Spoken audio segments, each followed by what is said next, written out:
Hi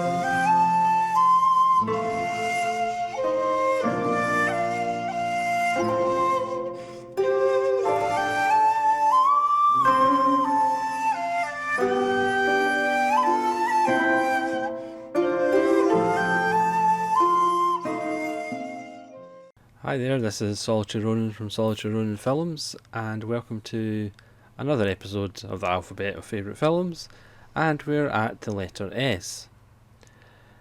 I quickly realised that the letter S might actually be the one with the most titles, so this might take a little while, but I am guaranteed to have forgotten some, because I have my shelves kind of arranged by label and stuff. I was just grabbing titles, so no doubt I've forgotten some, and obviously there'll be ones that I haven't seen. So again, as I say before every episode of the alphabet of favourite films, please do include your list, because it's always fantastic to see your lists, because again there'll be ones that I've just completely forgotten. But we'll make a start. I'll talk about some more than others. I'll try and make this video as short as possible. I'm going to start with some Bergmans. I'm not going to get them out of the box. So The Silence, Smiles of a Summer Night, Summer with Monica, even Summer Interlude. As far as Bergman's concerned, again, I'll probably forgotten some S's from Bergman, but you can shout at me in the comments. So we'll start with Mizoguchi's fantastic Sancho the Bailiff. This is one of his just absolutely beautiful films, and this is a lovely set by Criterion. This is a Region A Blu-ray. Again, these aren't in alphabetical order. It's just a complete mix. So after Sancho the Bailiff, we get Phil Alden Robinson's really fun caper movie Sneakers, which he made after Field of Dreams. This has an all-star cast: Robert Redford, Dan Aykroyd, Ben Kingsley, Mary McDonnell, River Phoenix, Sidney Poitier, and the wonderful David Strathairn. It's a film that they just don't make anymore. It's just an old-fashioned caper movie about a little black box that is the ultimate code breaker. Just great chemistry between all the characters. It just zips along, wonderfully paced. Great wee film. Speaking of great wee films, we have Still Life, which I did a random review on some time ago,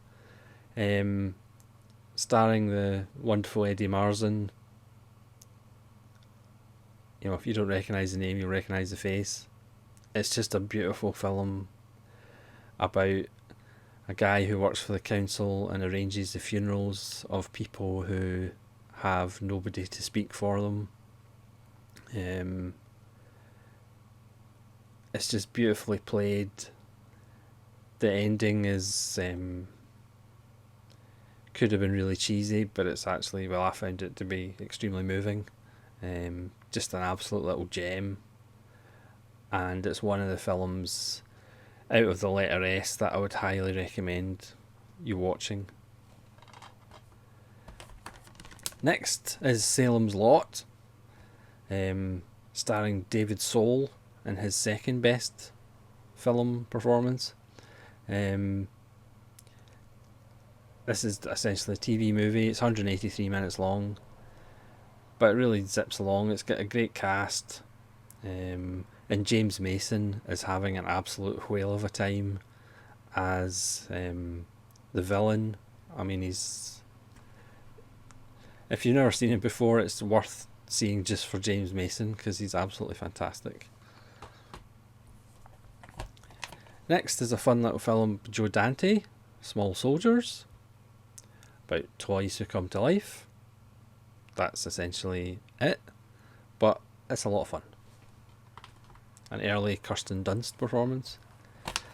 Next is a modern film, Slow West, with Michael Fassbender. It's just absolutely beautiful, about this Scottish boy who comes west to find the love of his life. It's beautifully shot. It's violent, but at the end of the film it beautifully shows the cost of that violence. It's just so good. Watch it on as big a screen as possible. It's from 2015, and it certainly would be on my list of the best films of the last decade. Again, it might not be to everybody's taste, because again it is slow west, but it's just ravishingly beautiful, and really nicely acted as well. Next is arguably Tim Burton's last decent film, Sleepy Hollow. Again, I'm biased because it has a moving Christopher Walken portrayal, even though he doesn't say a word. Johnny Depp's in good form, Christian Ricci, and Jeffrey Jones, Christopher Lee appears early on in the film. It's a lot of fun. Next is two Shizlovskis, short film about killing, short film about love. Again, if you want to know more about this, go to Ronan Nazarin Talks, joint channel with Nazarin Productions, and we talked about Decalogue, and we also talked about the two extended versions of Decalogue 5 and 6, which is a short film about killing and a short film about love. They're Shizlovsky, and they're awesome. But again, I'm biased. Next is Shirley, Visions of Reality. This is one of my earliest random reviews, so you can go back and watch how badly I tried to explain it. This is just, if you're a fan of Edward Hopper, the painter, you'll really dig this film. If you're not, I'm not sure you will. It's essentially 13 little vignettes based around Hopper paintings. It does have some kind of through line of a narrative, but it's more just like paintings coming to life. It's absolutely beautiful. It's from 2013, directed by Gustav Deutsch, or Deutsch even. It's only 92 minutes, but it's absolutely beautiful. Again, if you're into Edward Hopper, it elevates it into something, I was going to say completely different, but that's Monty Python. Next is Shadow of a Vampire, which is a fun little fictitious behind the scenes making of Nosferatu, featuring a great performance by Willem Dafoe as Max Schreck, who may or may not actually be a real vampire. John Malkovich stars as F.W. Murnau. It's just a lot of fun. 7, or one of my first introductions to Nine Inch Nails, and from this I pretty much became a Nine Inch Nails fan. Ripped off so many times. Great performances by Morgan Freeman and Brad Pitt. People talk about, oh, it's got a terrible ending, and oh, it's one of the bleakest endings of all time. It's like, it's not really. Would you want to be married to Gwyneth Paltrow? She was probably going to call the kid Grapefruit or something. Plus, the police would look after Brad Pitt's character. They would say that Kevin Spacey produced a bazooka from his back pocket and they had to shoot him 10 times in the head. Brad Pitt will be fine. Don't worry about Brad Pitt.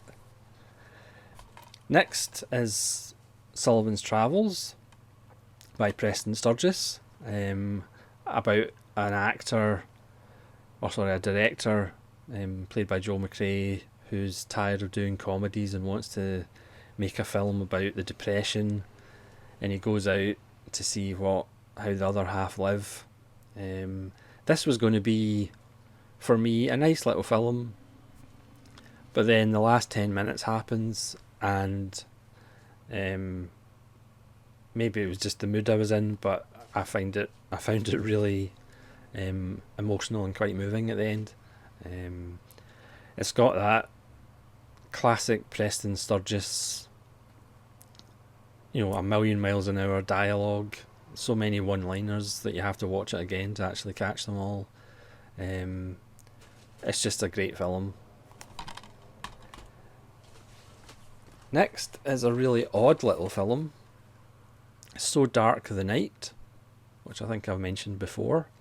Directed by Joseph H. Lewis, who did Gun Crazy and other things.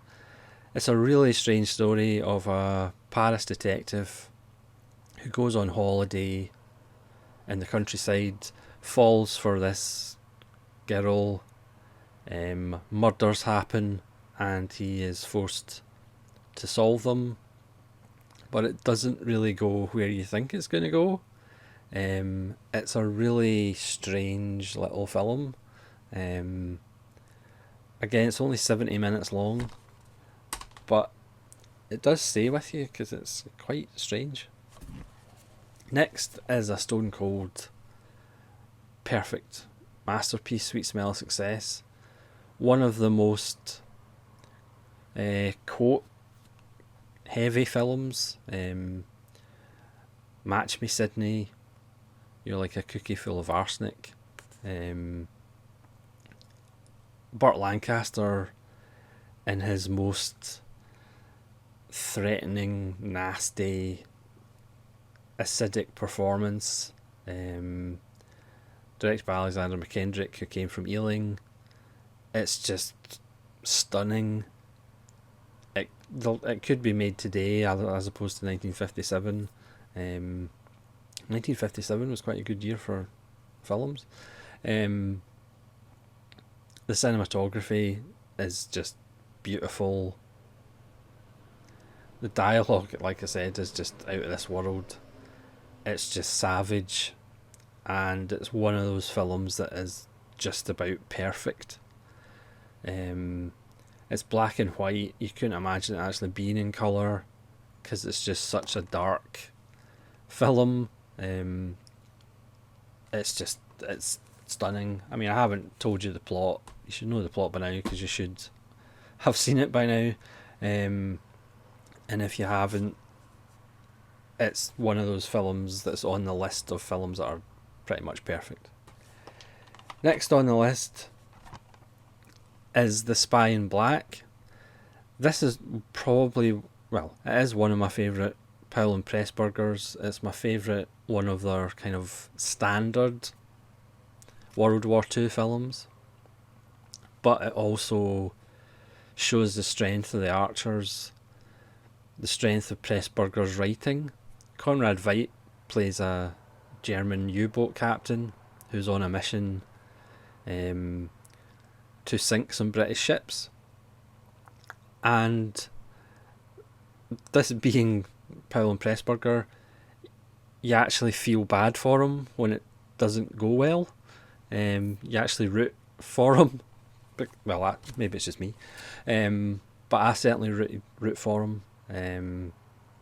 It's a great performance. He's to go and meet an undercover German spy who's posing as a school teacher in the north of Scotland, played by Valerie Hobson. But again, there's some twists and turns. It's just a great wee film. Sadly, it's one of the Powell and Pressburgers that isn't on Blu-ray. Please, somebody release this on Blu-ray, because again, it's not one of their Technicolor masterpieces. It's not one of their dazzling films. It's more kind of, straight ahead, standard fare, if you like. but it's just so well executed, so well acted, and again, Pressburger's writing, the fact that you feel sorry for the German U-boat captain, it's kind of their unsung masterpiece as far as I'm concerned. I just love that film to death. On a slightly different tact, the Spiderwick Chronicles. I'm not particularly a fan of kids' films, but the Spiderwick Chronicles is a lot of fun, and I'm not just saying that because John Sayles' script doctored it. I'm not saying that. Next is Walter Hill's Southern Comfort. Again, just a lot of fun as these idiots in the National Guard are down in the bayou on an exercise and scare some locals with terrible consequences. Obviously, it's a fairly a hugely obvious Vietnam allegory, just like Aliens and several other films. It's a lot of fun. Powers Booth and Keith Carradine. Next, we go from the ridiculous to the sublime. Takeshi Kitano's Sonatine. This was the first Kitano that I saw. I saw it in a cinema and was absolutely blown away by it. This has everything that is great about Kitano. Great music by Joe Hisaishi. Beautiful compositions, a unique kind of pacing, Kitano's sense of humour, mixed with brutal, explosive violence that comes in short, sharp bursts, kind of like real violence. But it also has beautiful comedy asides. Again, I'm not going to particularly get into the plot, but I would just highly recommend it. It's an absolutely beautiful film. This is from 1993, I believe. The first Kitano film I ever saw, and that was me hooked on Kitano. Next is Guy Ritchie's best film, in my opinion, Snatch, with a moving performance by Brad Pitt as a gypsy, an incoherent gypsy. It has all of the Guy Ritchie elements, and it just works really well. It's funny, but it's also got dark moments if you always want to be wary of somebody who owns pigs. Next is a little bundle that sadly are only on DVD and need Blu-ray upgrades, starting with the big one that needs a Blu-ray update, Save the Tiger. I've said before, Indicator released Missing with Jack Lemmon and The China Syndrome with Jack Lemmon. So granted, this is Paramount, and Paramount apparently don't really like giving out their titles to people. That's why the Parallax View still doesn't have a Blu-ray release either. Save the Tiger is just phenomenal. Another brilliant Jack Lemmon performance. I don't know whether he got the Oscar for it, but he should have. Very much like Glengarry Glen Ross, but that's another story. He stars as the owner of a clothing factory who's at the end of his rope in more ways than one, and goes to extreme measures to try and get out from under. It's just a grim but in some way beautiful film, as he still gets like flashbacks from the war and stuff. It's a great performance by Jack Lemmon, and it's a really wonderful film, I think from 1973, and is in desperate need of a Blu-ray. Next, again, baffling why it doesn't have a Blu-ray release, Ernst Lubitsch's wonderful Shop Around the Corner, which was remade as You've Got Mail with Tom Hanks and Meg Ryan. Is that her name, Meg Ryan? It's a Jimmy Stewart classic. It's an Ernst Lubitsch classic with most of the players from To Be or Not to Be. And again, I'm not really sure why it doesn't have a Blu-ray release, but maybe it's Paramount again. Next, again, baffling, it doesn't have a Blu-ray release. The original Sleuth with Michael Caine and Larry Olivier. I haven't seen the remake with Michael Caine and Jude Law. I have no interest in seeing it. Sleuth, again, is one of those films that for me is just about perfect.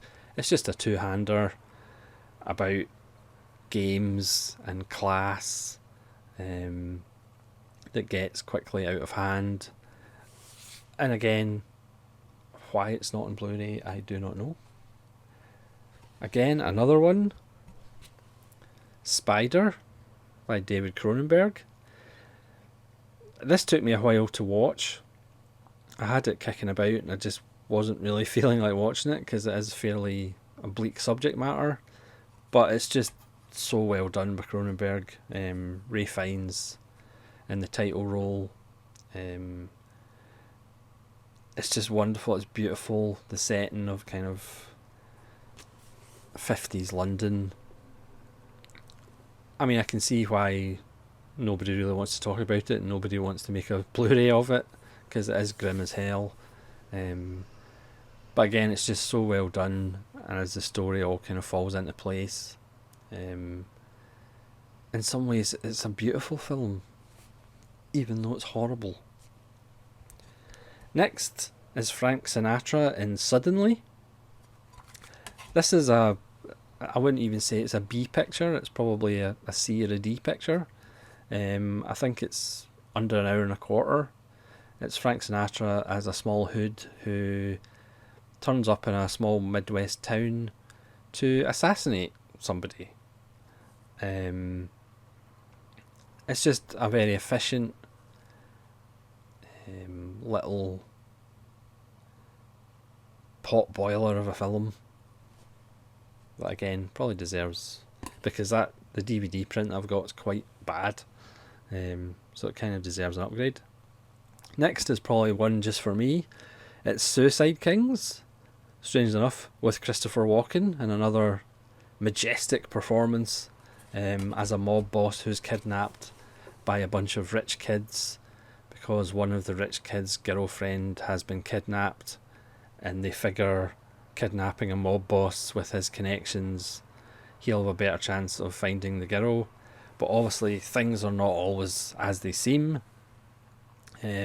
All the rich kids are quite annoying, but Christopher Walken is just fantastic. Dennis Leary provides comic relief as one of his lieutenants, who is kind of helping from the outside of the situation. It's just a lot of fun, and if you're a Christopher Walken fan, it's an essential film. If you're not, you're probably not going to watch it.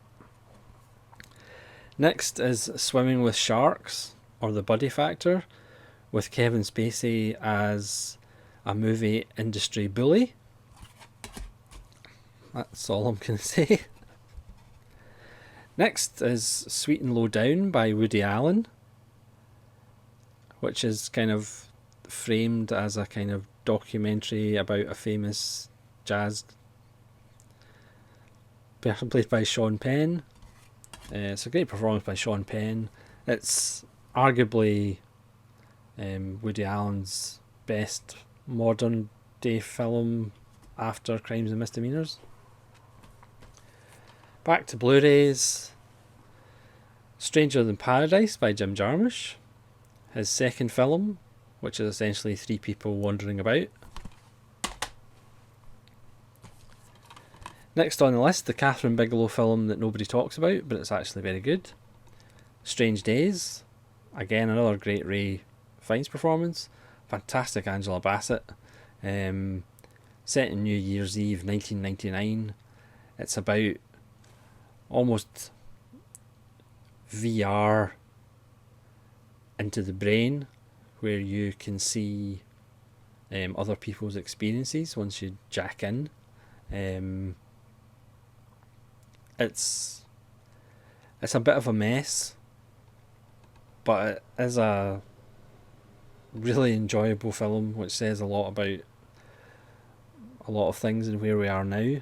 But I think it's kind of been forgotten about in her back catalogue for more famous films. But Strange Days is really good. I've always liked it. Orson Welles' The Stranger. Again, it's a minor Welles, but minor Welles is better than major others. He originally wanted Agnes Moorehead to play the Nazi hunter instead of Edward G. Robinson, which would have been an interesting wrinkle, but there's no way the studio would have went for that. Orson Welles himself stars as a Nazi on the run in small town America, and Edward G. Robinson turns up with his suspicious nature. Next on the list, the David Lynch film that's hard to get on Blu-ray, The Straight Story. This is a Spanish Blu-ray, and you actually have to move the Spanish subtitles off the screen because they're just always on the screen, which is a bit distracting. Beautiful film. People perhaps said this was the one that's out of character. It's a U certificate. It's about an old man crossing country on a lawnmower to meet his dying brother, played by the awesome Harry Dean Stanton. It's got a great score by Angelo Badalamenti, as quite a lot of David Lynch films have, and it's just beautiful. I mean, I've got a lot of time for the critic Mark Kermode, but he did say that The Straight Story was Forrest Gump on a lawnmower, which I vehemently disagree with. Next is Argento's Suspiria. I haven't seen the remake, even though I probably will, just because Tilda Swinton's in it and I love Tilda Swinton. But this is the original. Don't watch it on a black and white television. As I knock my mic over. Next is one of Billy Wilder's several masterpieces, Sunset Boulevard. Again, another black and white film that has to be black and white because it's just so dark. I don't know whether it's the first film. It's from 1950. I don't know whether it's the first film that a corpse tells the story in flashback, but it might be. The next is actually a really modern film, which took me by surprise. It's Spider-Man Into the Spiderverse. Again, I'm not a huge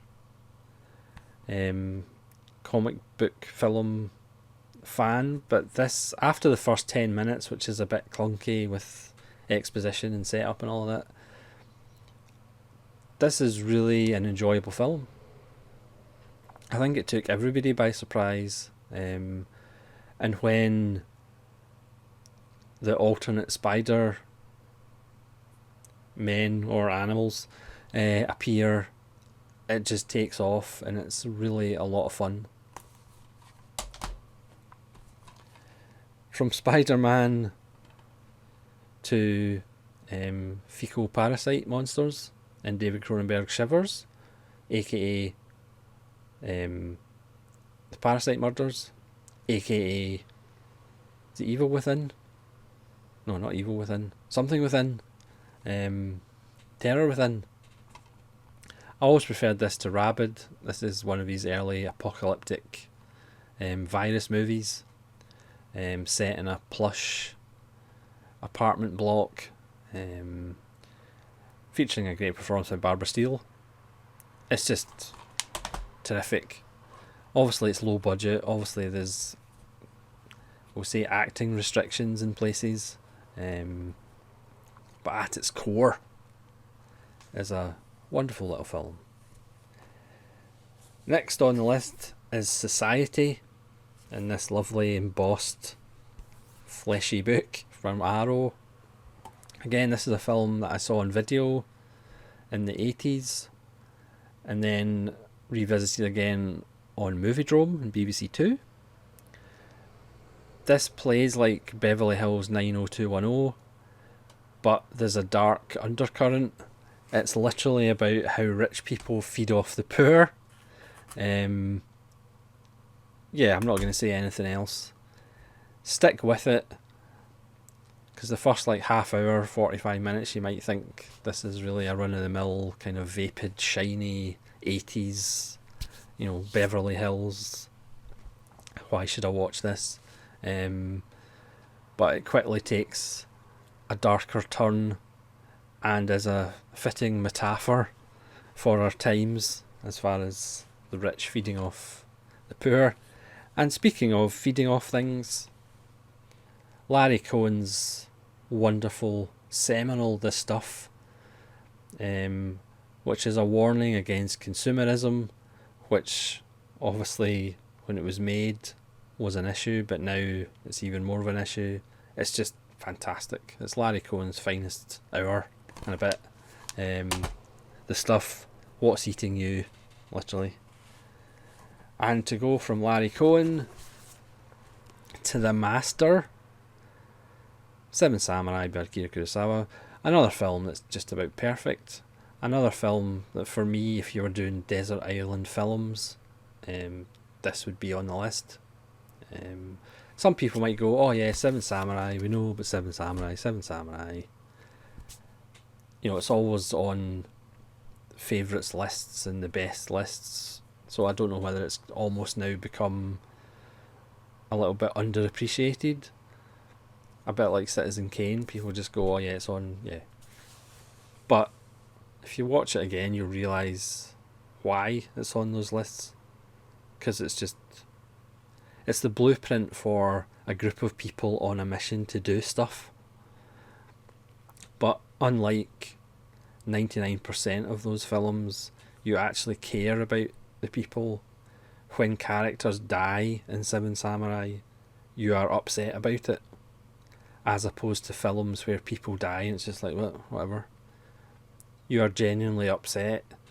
I mean, for me, you are the rookie samurai on his knees in the pouring rain after the battle, crying his wee eyes out. When people die in Seven Samurai, you feel the loss, which in lots of films you just don't. The next two are more Kurosawa. It's Sanjuro, his light-hearted sequel to Yojimbo, even though it does pack a very serious punch at the end. And Stray Dog, again, not sure why this isn't on Blu-ray yet. This is one of his most underappreciated films, along with Drunken Angel, with Mifune and Shimura. Mifune stars as a detective who's lost his gun. It's that simple. But the shame and guilt, and Shimura is the more experienced guy who helps him out. Beautiful film. Again, another samurai film, but slightly different. Tatsuya Nakadai this time, with Toshiro Mifune in a smaller role, in The Sword of Doom by Okamoto. This is bleak and dark. Again, its climax is... need to see it to believe it. It's awesome. Speaking of awesome, Le Samurai, Jean-Pierre Melville, probably his best film, and that's saying something. Well, certainly in the conversation for his best film. Alain Delon has never been cooler. The pastel greens and greys and blues are beautiful. He doesn't say a lot in the film. It's a beautiful fatalistic thriller, and you know me, I love my fatalism. It's beautiful. It's quintessentially French, quintessentially Melville, quintessentially Delon, quintessentially fantastic. Back to Cronenberg with his fun little film Scanners. This is probably the first film in his career where it's almost the full vision of what he wanted, but not quite. but he's getting there. Again, still some acting limitations, some budget limitations, but we're kind of getting there to what Cronenberg actually wants to put on the screen. Next is Tarkovsky's Stalker, or How I Learned to Stop Worrying and Love the Zone.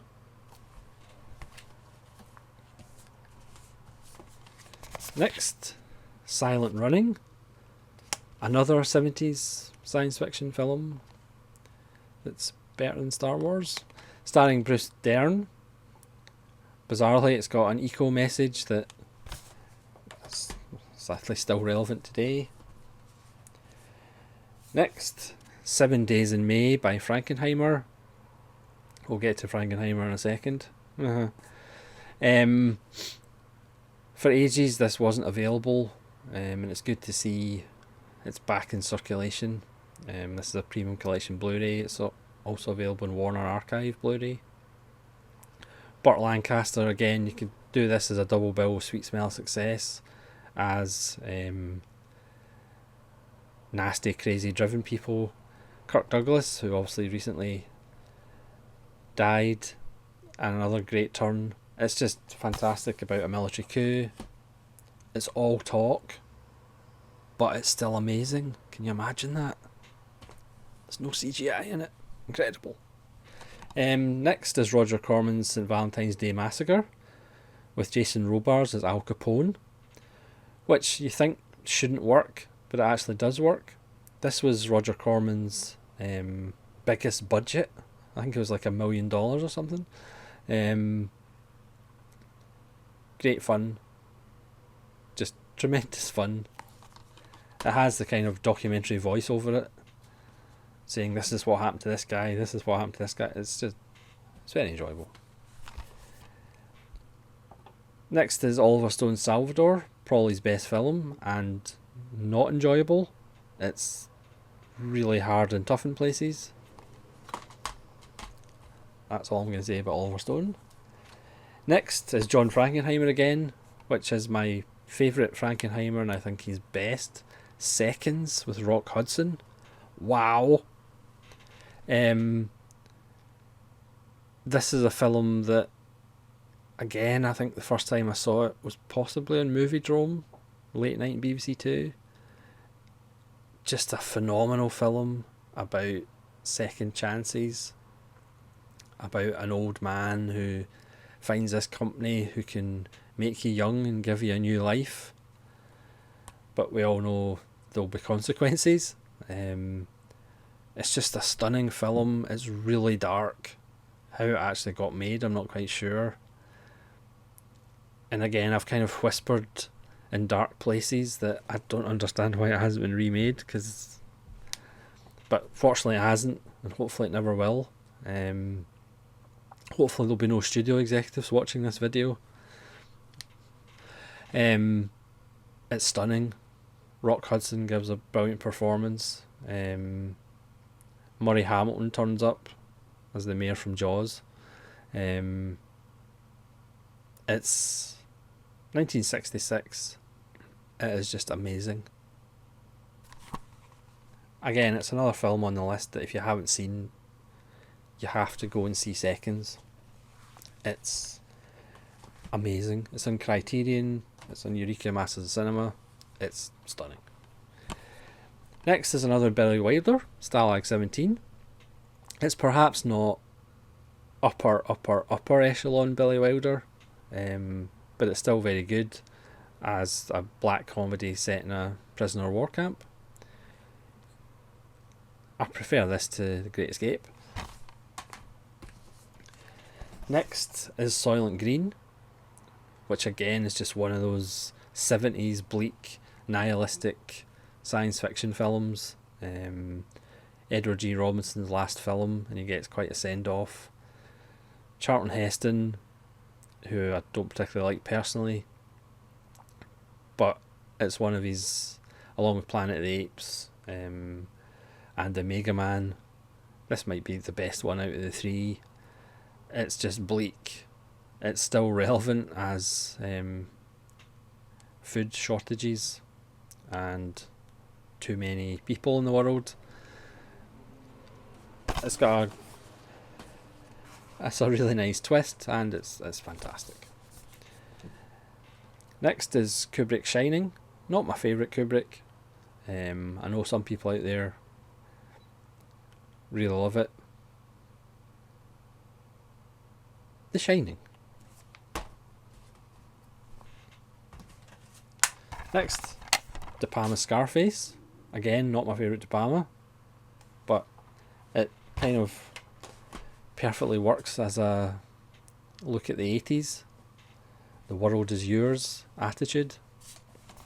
Next is Serenity,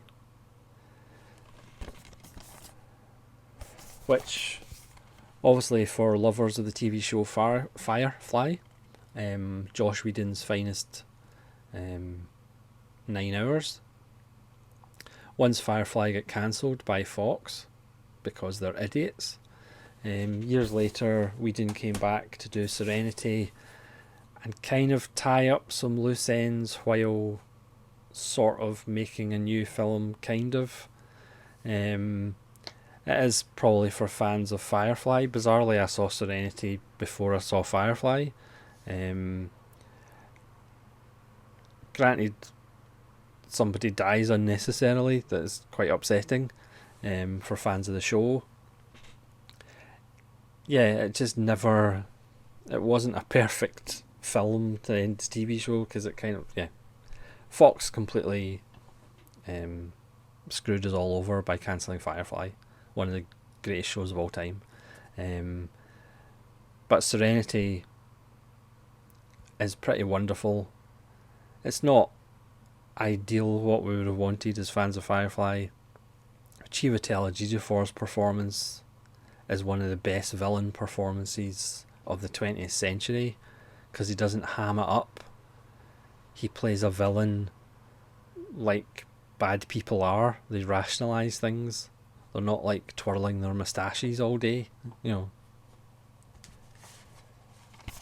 Next is Frank Darabont's Shawshank Redemption, which again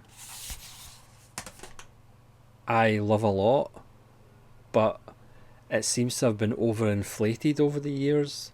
It's now like in the top 5 films, best films ever made, and you know, it's on in the top 5 of people's favourite films of all time, and it's like, it's not that good. I mean, it is quintessential prison film. It's got all the cliches of prison films, but it still works. So it would probably be in my top 150 films, but it's not in my top 10 films of all time. But it's still very good. But I think it is an example of a film that's just been overinflated as far as how good it really is.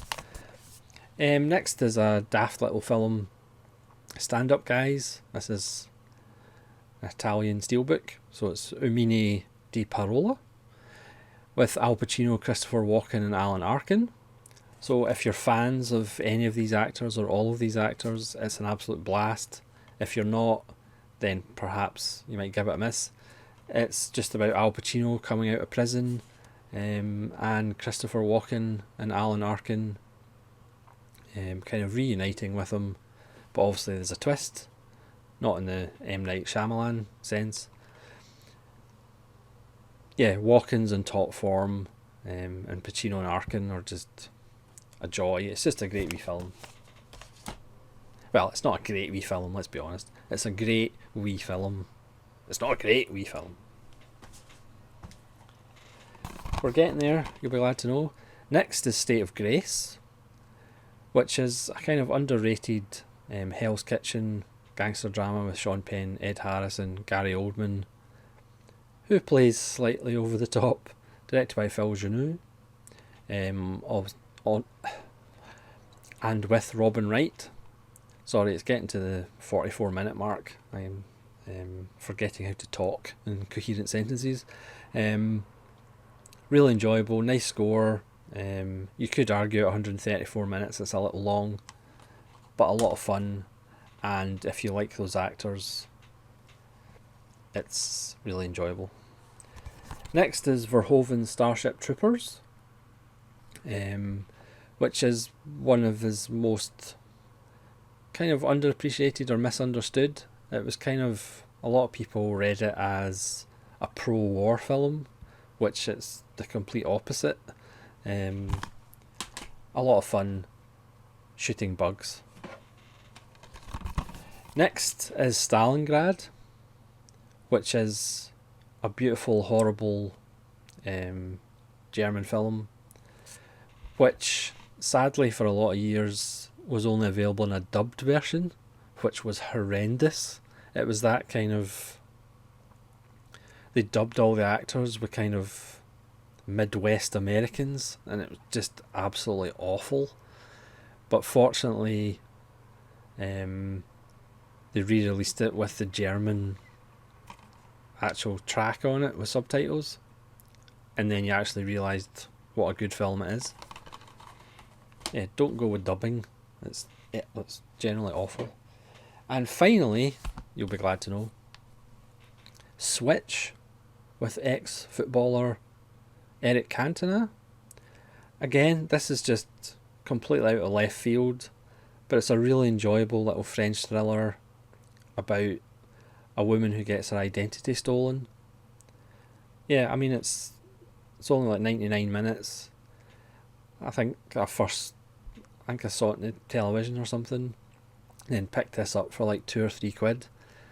It's a really enjoyable little thriller. That's all it is. That's all it pertains to be. But there's way worse ways of spending an hour and a half than watching Switch. Really surprising, really well put together, well shot little thriller. And with that, you'll be glad to know that is the end of the letter S in the alphabet of favourite films. Again, please comment, because there's so many S's, I'll have forgotten a bunch of them, or I just haven't seen a bunch of them. And hopefully you will join me for the letter T, which might probably have the same length as the letter S, I'm guessing. So thanks very much for watching. I appreciate the support, and hopefully we'll see you again for the letter T. This is Solitary Ronin from Solitary Ronin Films, saying farewell.